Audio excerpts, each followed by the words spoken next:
Hey guys, Dave, your Jiu-Jitsu uncle here, and in this video it's a continuation of me sharing how I structure and come up with CLA games for the beginners class that I run. In this very episode we're gonna do Turtle, but before I go into the games I want to share with you how I think of an idea in the first place. So I go to YouTube, look for a video, and I find one that I like and get some general idea and come up from there. So in this first game I decided to just keep it simple and see how the students are going to react and achieve what I wanted to do. So the game one design is pretty simple. Defender gets in the turtle and just trying to get the hip down to the mat 3 times, and whoever gets 3 times will win the game. Again, the whole idea is to observe what the students are doing, not to hypothesize and make assumptions. So watching how the students react to this was kind of interesting. Almost all of them, regardless of size, are trying to use their hands a lot, meaning they're trying to pull or trying to lift the person up from a turtle position, as you can see here. But also I also observed that not everybody is doing the same thing. In some cases, some people are actually using gravitational weight to topple the person down to achieve the goal, but they're still using a lot of arm pulling power to do so. Obviously guys who are bigger are able to do this task a little easier. Again, this is all about observation, and this is where it derive on how to adjust the next game. Some defenders are keeping their center of gravity really low, which facilitates their defense, which leads to my adjustment for game 2, which is disallowing them to use their hands at all. So they can grab anything using their forearms or elbows all the way, and just telling them to stay as low at the center of gravity as possible and see what happens. And instantly you can see that people are starting to be able to roll the person and flip people down left and right. Even a significantly lighter person, like in this case the lady in pink is like 40 something kg, was able to move heavier partner down.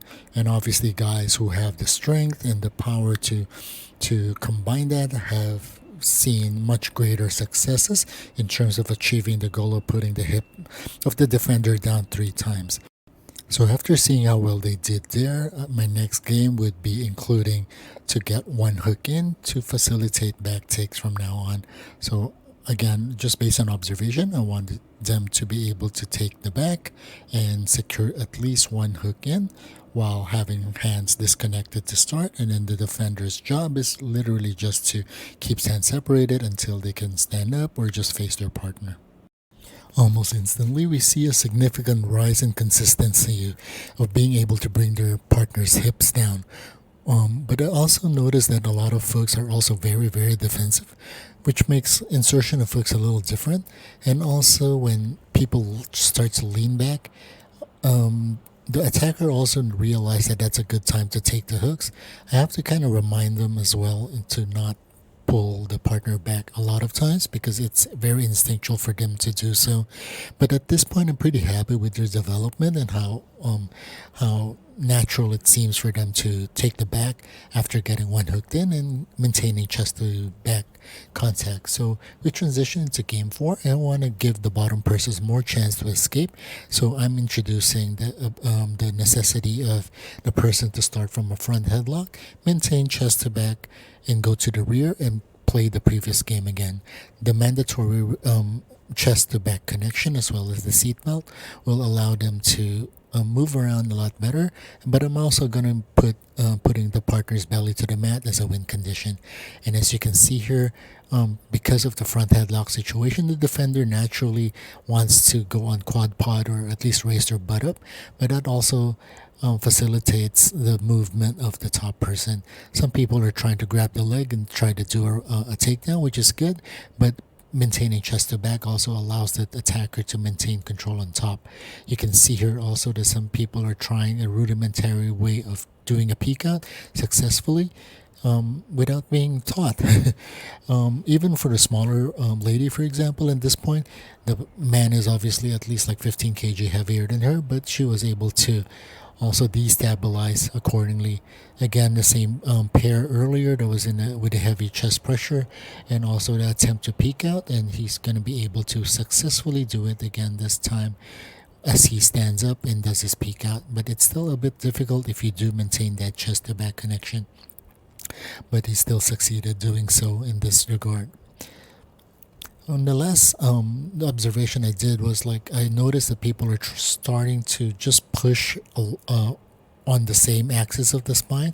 So this next game, I just want them to focus on like trying to tilt people on the four corner quadrant to see how they can achieve tilting people while maintaining a low chest to a low center of gravity.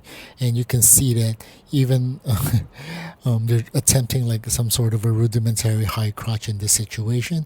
And also like people are starting to tilt people not directly and using their legs to hook people diagonally 45 degrees into different directions, which obviously helps the facilitates a takedown for them to get into rear mount.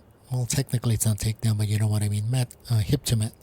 You can see that people are attacking at 45 degrees now rather than just pulling straight up and down or along the spine. Again, I'm pretty happy with that. And you can see front to back transition is also quite smooth for some of the folks who are capitalizing on a non-moving defensive partner.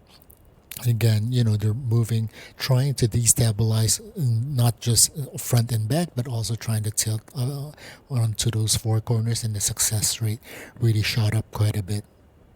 Again, don't forget that these are all beginners. They're only in their fifth week, sixth week of the lesson. Consistently, some of them have only, probably skip a couple of weeks as well. So this is a really welcome observation and development for them, given that this is their first ever turtle lesson. So the next, since again this is our last week in the program, I wanted to give them more opportunities to have like a roll type of scenarios. All of our games have always been like full resistance, or at least like three-quarter resistance, live resistance. So they are experiencing very realistic training scenarios. But at this point, I want to see how they're going to react as they're stamina is dropping quite low, and also we're having to roll with every single person with different sizes, partners, strength, etc. So I want to see how they react after 50 minutes of training. We have the last like 8 minutes of time to go through the shark tank, and again the whole goal is pretty much the same as previously. Get your hooks in, get to mount, or put the defending person's belly down to the mat as a win. Bottom person just keep on trying to escape, or you secure your own chest to back or reversal pin, and you win.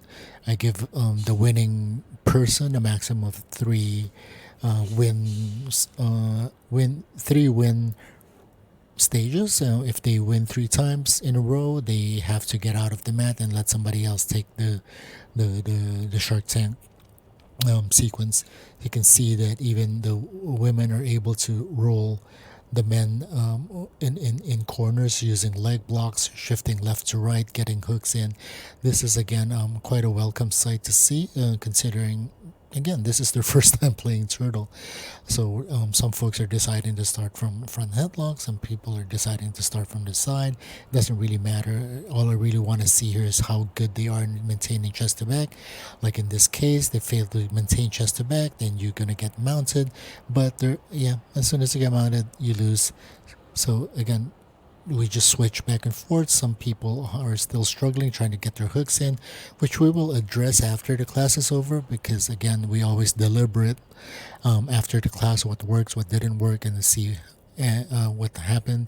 And as they start sharing what doesn't work, I try to show them some solutions that I would do based on their specific scenario, and that's pretty much how we deliberate our end of class sessions. So I usually spend around 2 to 5 minutes just asking everybody what they struggle with the most, and if there's commonality, maybe we'll show them how we plan to do it. Not really give instructions, but show them what can be done. And in this case, I'm just telling them like for the last class we're going to do all of these things, including leg locks, and see where it goes. I hope you guys like it.